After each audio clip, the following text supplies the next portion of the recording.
11-year-old Sally Horner was a smart, cheerful, and quiet girl. She was in a local five-and-dime store in 1948 and decided to steal a book on a dare. When she did this, however, she was stopped by a man who claimed to be an FBI agent and who said he was going to arrest her. What unfolded after this between her and this stranger was an extremely disturbing tale that extended for the next few years of her life. This is the story of a young life cut short, a young life full of potential that was taken away too soon. This is the disturbing case of Florence Sally Horner. Welcome back to M7 Crime Storytime, where we cover solved, unsolved, and twisted cases from across the globe. Today we're looking at the case of Florence Sally Horner, a case from the 1940s which will leave you shocked and disturbed. So, without further ado, let's get started. The young, beautiful little girl you see here is Florence Sally Horner. She was born in Trenton, New Jersey on April 16, 1937, to her father Russell Horner and mother Ella Goff Horner. Sally also had a half-sister named Susan Swain, who was 11 years older than her. When Sally was still quite young, her father died, leaving her mother to take care of the family and be the sole breadwinner for the two girls. Ella Horner, Sally Horner, and Susan Swain continued to live together at 944 Linden Street in New Jersey. Sally attended an elementary school called Northeast Elementary School that was in the area. The year was 1948, and Sally was soon going to turn 11 years old. By this time, she had grown into a beautiful, bright, and cheerful little girl. At school, she was known to be very punctual and a good student. At the time, most girls her age wanted to join the girls' club that their school had, and this was something that Sally, too, yearned for. However, the girls who had formed the club told her that if she wanted to join, she needed to steal something from the local five-and-dime store as an initiation task. The thought of doing something like this made Sally hesitant, and she wondered if it was worth the risk. But later, she decided to go ahead with it since she had always dreamed of becoming one of the girls. Sally's birthday was fast approaching, and she'd finally turn 11 years old. However, little did she know that her life was soon going to take a turn for the worse, a turn that was so disturbing and dark that nobody could have seen it coming. During the early summertime in 1948, shortly after Sally's 11th birthday, Ella Horner decided to go on a cross-country trip. Ella took her daughter Sally along to accompany her on this journey. On their travels, they decided to stop at Atlantic City. During their time there, Sally managed to find her way into a local five-and-dime store on her own, without her mother's company. When she entered the store, she remembered the dare that the girls at the club had given her and realized that this was likely her best opportunity to steal something. Sally then decided to go ahead and steal a notebook. As she picked up a 5-cent notebook and shoved it into her bag, a middle-aged man grabbed her by the arm and told her that he was an FBI agent. He told Sally that she was under arrest for stealing from the store. No real FBI agent would harass a young child in a store in this manner, so who was he really? The man's name was Frank LaSalle. He was not with the FBI or any other law enforcement agency. He wasn't even a security guard who worked at the store. So who was he? By the time Sally met Frank LaSalle, he was a 50-year-old convicted child abuser. Frank had been released on parole that very year, just 2 months before he met Sally at the store. He had earlier served time for the statutory physical abuse of 5 girls. These girls were between the ages of 12 and 14. Sally was also close to this age group when she met Frank, but of course, Sally didn't know this. When Sally heard the words, "You're under arrest," it terrified her. This was the first time she'd ever been in any sort of trouble, considering that she'd always been an obedient girl at school and a loving daughter to her mother. As a young child, she didn't know better and thought that she was really about to be arrested. The man then told her that he'd let her go as long as she reported back to him from time to time. If she didn't, he told her he'd place her into a reform school. Now, when Sally heard this, she felt that she had to agree to his rules. She felt like she couldn't tell her mother because she didn't want her to know about the crime she'd committed.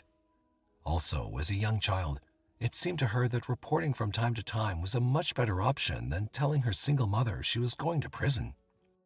For the next 2 months after the incident in Atlantic City, Sally would report to Frank from time to time, who'd followed her and her mother back to New Jersey under the pretext of keeping an eye on her. As she was doing this, Frank was collecting information on her and slowly planning his next moves. Frank left for a while, but then stopped by to see Sally again in the middle of June of 1948, this time while she was walking home from Northeast School. At this time, Sally had just finished the 5th grade.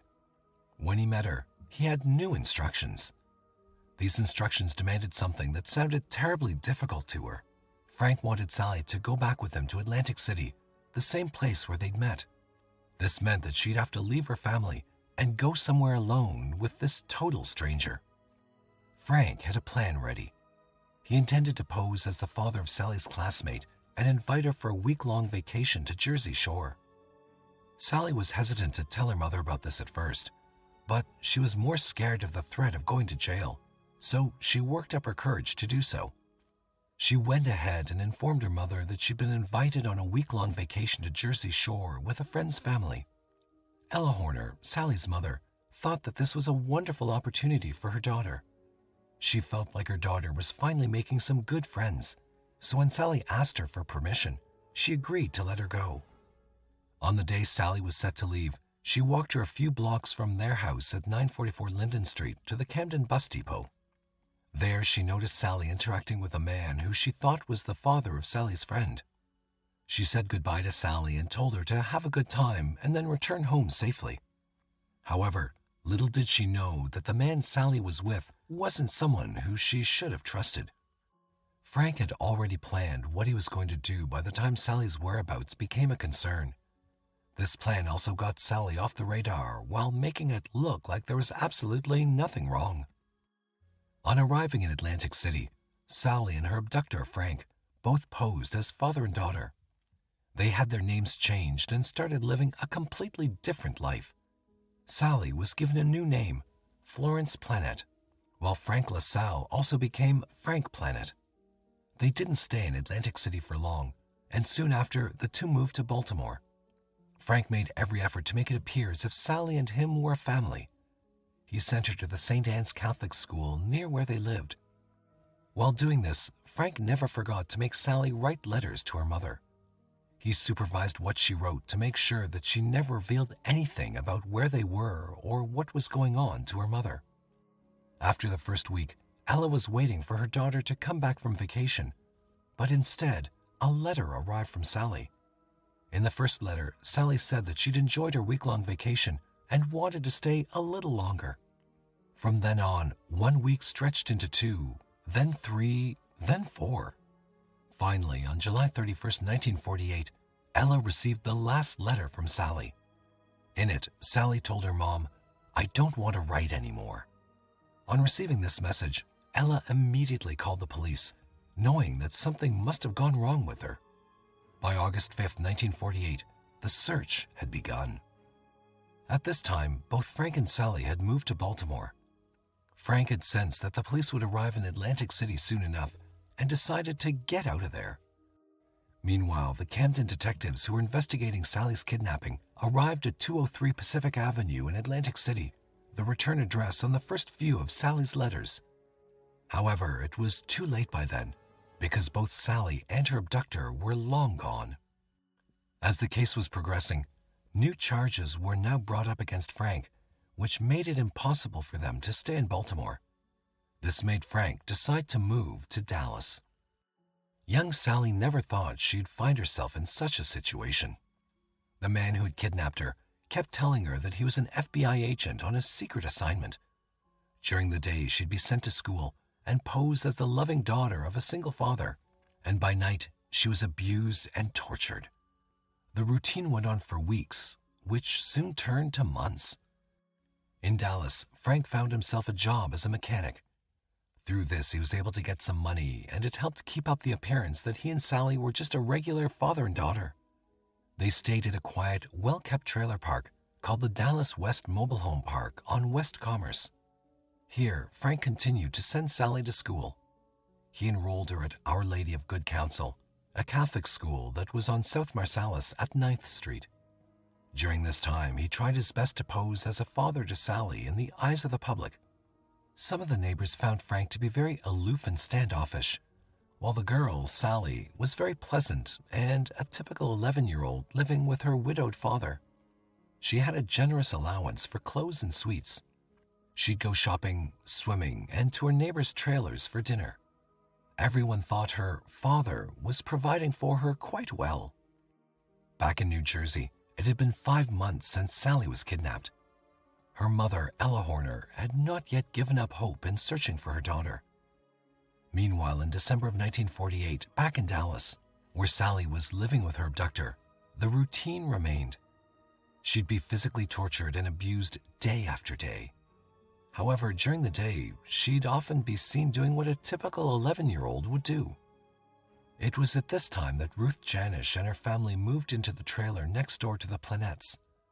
As time went by, Janish began to grow suspicious of the relationship between her neighbor and his daughter. She noticed certain things that made her have doubts that they were actually father and daughter. The fact that Frank never let Sally out of his sight except when she was at school. The fact that she never had any friends her own age. That she never went anywhere and just stayed with her father in the trailer. All these things made her wonder if Sally was in trouble. Sally, on the other hand, was continuously tortured until her body felt sore. One day, her condition got so bad that she had to have an appendectomy. Her surgery was done at what's now called the Scottish Rite Hospital for Children. After the surgery, she walked like a stiff old lady. Instead of getting better, she was getting even worse.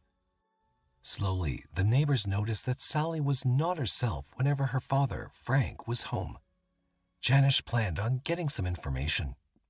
When she got her alone, she tried to ask Sally what was really going on between her and Frank, but Sally wouldn't say anything. Finally, Janish decided not to meddle with them. She had also decided to move to San Jose, California in search of work. By February 1950, Ruth Janish and her family had packed up and moved to San Jose, California. A few months went by, and Janish finally settled down there. She was still worrying about Sally and wanted to be sure the girl was all right. So she sent a letter to Frank LaSalle in Dallas, encouraging him to come west where there'd be more opportunity. In February 1950, this is what Frank and Sally did. Sally's health was getting worse in the meantime. It got so bad that eventually she admitted the truth to a classmate about the true nature of the relationship with the man claiming to be her father. The friend told her that the behavior was wrong and that she ought to stop. But it was too late. Before her friend could help her, Frank had taken her to San Jose, California. On arriving in San Jose in February of 1950, Frank and Sally met Janish again, and they began to settle themselves in their new surroundings. However, by now, Sally felt like she had enough of this life. The next month, on March 21st, 1950, she gathered all her courage and managed to get Janish to a private place, and finally she opened up to her. She told her that she'd been kidnapped and wanted to go home. Sally had nothing else on her mind but wanting to be with her mother and her sister back in New Jersey. Janish immediately assisted Sally in calling her family in Camden after receiving this information. By this time, Ella believed that her daughter had been lost, so when she got the call on March 21st, 1950, Ella was overjoyed that her daughter was alive and wanted to come home. As soon as she got the news, the Camden County detectives and police force set off to bring Sally back home. The FBI recovered her from a trailer park in Southern California and arrested Frank. On March 31st, 1950, Sally boarded a plane with a Camden County prosecutor en route to Philadelphia International Airport, where she'd be reunited with her mother, Ella, and her older sister, Susan. By this time, her older sister Susan had given birth to a baby girl during the time Sally was in captivity. Frank was arrested on March 22, 1950, in San Jose, California. Even when he was caught, Frank continued to claim that he was Sally's father. However, authorities in New Jersey had already confirmed that Horner's real father had passed away years ago. After evidence was found, Frank was tried, convicted, and sentenced to 30 to 35 years in prison under the Mann Act. Sally had finally been reunited with her loved ones. During the summertime, she went out with her family to Florence Township. She even tried to live like a normal child, but things didn't fall back into place as she thought they would. It took longer for her to find herself once again. And no one could blame her, because she was just an 11-year-old girl when she was kidnapped and held captive for 21 months. There were signs that she was struggling to readjust to normal life. For instance, she hardly made any close contact with the people around her. She also suffered psychological trauma because of her experience, but her family and the community continued to give her support. Though this was helpful on their part, Sally continued to struggle with her emotions. When Frank's sentencing was announced, Sally finally felt a sense of peace. She felt like she'd finally received justice. However, she continued to be indifferent to her surroundings. The memories of her abduction and abuse still ran fresh in her mind. But despite the terror and the isolation she'd experienced, she did find small moments of joy and hope. There were times when she remembered making friends with people she met along the way. One of her most cherished memories was attending school again. These little moments of joy made Sally a truly remarkable and brave girl because she managed to find the light in the darkness. However, just as inspiring as her efforts were, Sally had another tragedy befall her soon after. It had been 2 years since Sally returned home to Camden to live with her family. On August 18, 1952, she was on a trip to the shore near Woodbine, New Jersey.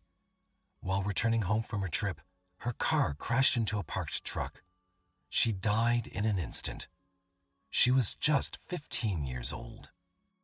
As the Associated Press reported on August 20th, 1952, Florence Sally Horner, a 15-year-old Camden, New Jersey girl who spent 21 months as the captive of a middle-aged morals offender a few years ago, was killed in a highway accident when the car in which she was riding plowed into the rear of a parked truck. Not many people who knew Sally are alive today. Her niece, Diana Chiamingo, now 70, who was born in August 1948, 2 months into Sally's captivity, is one of the few still around. Chiamingo, who lives in Burlington, was 4 when Sally died and lived much of her life unaware that there was such a person as Sally whom she was related to. But even if the people who knew her personally are now few and far between, we hope that through this video, more will know the story of this brave girl and appreciate the courage and strength she displayed. What did you think about this brutal yet inspiring story of Florence Sally Horner? Tell us what you think in the comment section below. If you like this video, don't forget to give it a thumbs up. Subscribe to the channel for more true crime content like this. Thank you for watching, and I'll see you in the next video.